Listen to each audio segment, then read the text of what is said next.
कुछ दिन पहले ही हमने OROP का तीसरा रिवीजन भी कर दिया है और इस अक्टूबर से मेरे पूर्व फौजी भाइयों को इसका भी लाभ मिलने लग जाएगा। जय हिंद दोस्तों, अब हो गई OROP 3 की असली घोषणा और कब आएगी खाते में ये भी कहा है माननीय प्रधानमंत्री जी ने।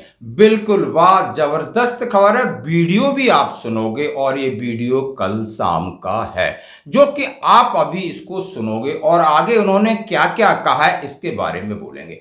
सबसे पहले आपने ये लास्ट लाइन सुनी कि हमने आपको 1 रैंक 1 पेंशन 3 का जो रिवीजन है वो कुछ दिन पहले उसकी घोषणा कर दी और ये कब आएगा। उन्होंने कहा दोस्तों हमने वादा किया है और वादा निभाया है, बड़ा बड़ा वादा किया है, निभाया है, थोड़ी बहुत चूक हो गई वो भी निभाएंगे।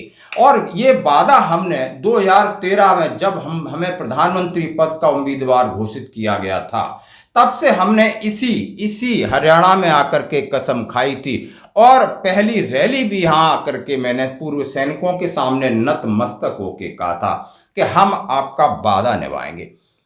हमने कोई चूक नहीं की और ये कांग्रेस बहुत सारी राजनीति करती रही लेकिन ये वादा निभाने में विफल है। ये सिर्फ देखा कि ये बहुत पहाड़ जैसी OROP की अब समस्या है और पीछा छुड़ा के भाग गई। दोस्तों दोनों चीजों का आकलन करना होगा और दोनों चीजों को आज आपको समझना भी होगा इस वीडियो के माध्यम से। पहले तो आप माननीय प्रधानमंत्री जी का वीडियो देखेंगे, फिर जो कांग्रेस कमेटी ने क्या कहा है वो भी आपको वीडियो जरूर सुनाएंगे। साथियों, कांग्रेस ने किसानों के साथ ही हमेशा देश की रक्षा करने वाले वीर जवानों को भी धोखा दिया है। ये भाजपा सरकार ही है जिसने पूर्व सैनिकों के लिए 1 रैंक 1 पेंशन लागू की। इससे हरियाणा के 1.5 लाख पूर्व सैनिकों को 10,000 करोड़ रुपए से ज्यादा की मदद मिली है अकेले हरियाणा में। जबकि कांग्रेस ने तो पूर्व सैनिकों को भी अनेक दशकों तक इसके लिए लटकाए रखा था और जब मुद्दा बड़ा हो गया तो बजट में सिर्फ 500 करोड़ रुपए रखे ताकि पूर्व सैनिकों की आंखों में धूल झोंक सके। साथियों, मुझे बराबर याद है 13 सितंबर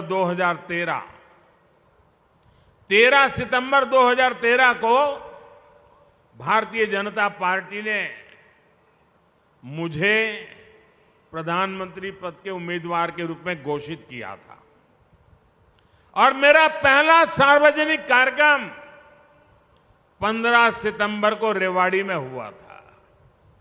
पूर्व सैनिकों का कार्यक्रम हुआ था और मैंने पूर्व सैनिकों के सामने मंच से सामने सर झुकाकर कहा था कि मैं आपकी तपस्या को कभी बेकार नहीं जाने दूंगा। मैं OROP लागू करूंगा। कांग्रेस वालों ने 500 करोड़ का खेल खेला था। साथियों, सरकार में आने के बाद हमने OROP लागू किया।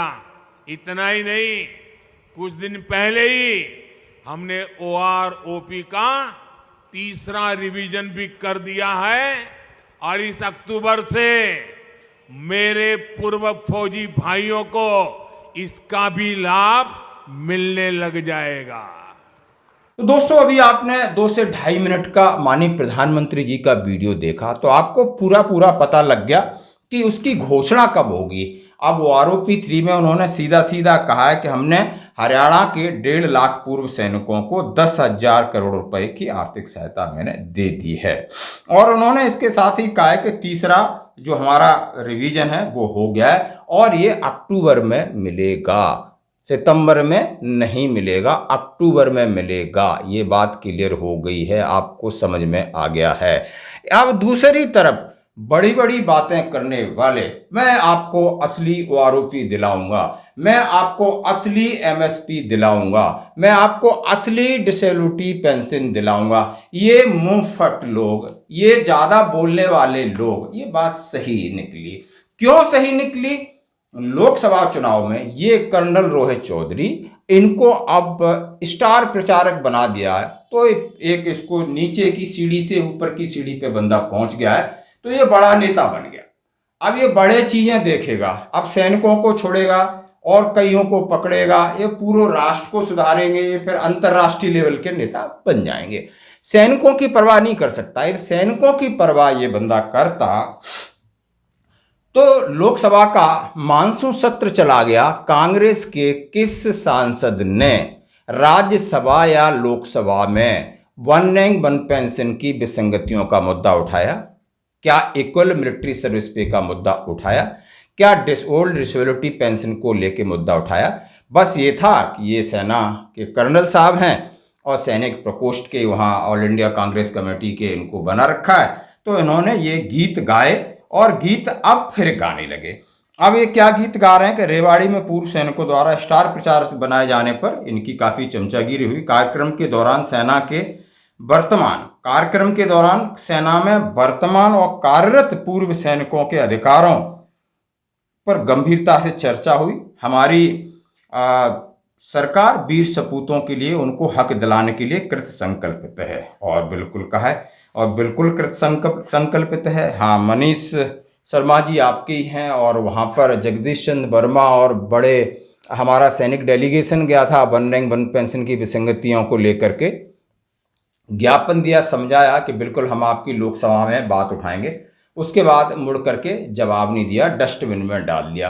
तो ये आपका तरीका है, ये आपकी राजनीति है, और राजनीति के एक खेल है, वो आप अच्छे से खेल रहे हो, भावनाओं के साथ खेलते हो और भावनाओं के साथ इस्तेमाल करते हो, फिर उनको भावनाओं को खेल करके छोड़ देते हो, फिर अगली सीढ़ी चढ़ते हो। ये आप लोगों के स्टंट हैं। ये पक्का आप भूतपूर्व सैनिकों को समझ में आना चाहिए कि यदि कोई सेना का कर्नल, जनरल, कोई भी हो, यदि वो किसी पार्टी झंडे के तहत आकर के हमको बुला रहा है हम ये दिलाएंगे, तो वो कख नहीं दिलाएगा। वो चापलूस है, वो चमचा है, उसका कोई जमीर नहीं है, 2 पैसे का भी नहीं है, उसके पास तो खड़ा ही नहीं होना। ये तो कोई सैनिक है। पहली बात है, समझ लो, वादा चुनाव के पास आके करता है या अपना एरिया, अपना मुंह चमका रहा है, तो बिल्कुल उसको इग्नोर करना ही पड़ेगा। और ये अगले एजिटेशन में और या अगली चीज़ें ये सैनिकों को सिखा गई हैं, खासकर JCOR का जो सैनिक संगठन है। और बिल्कुल अब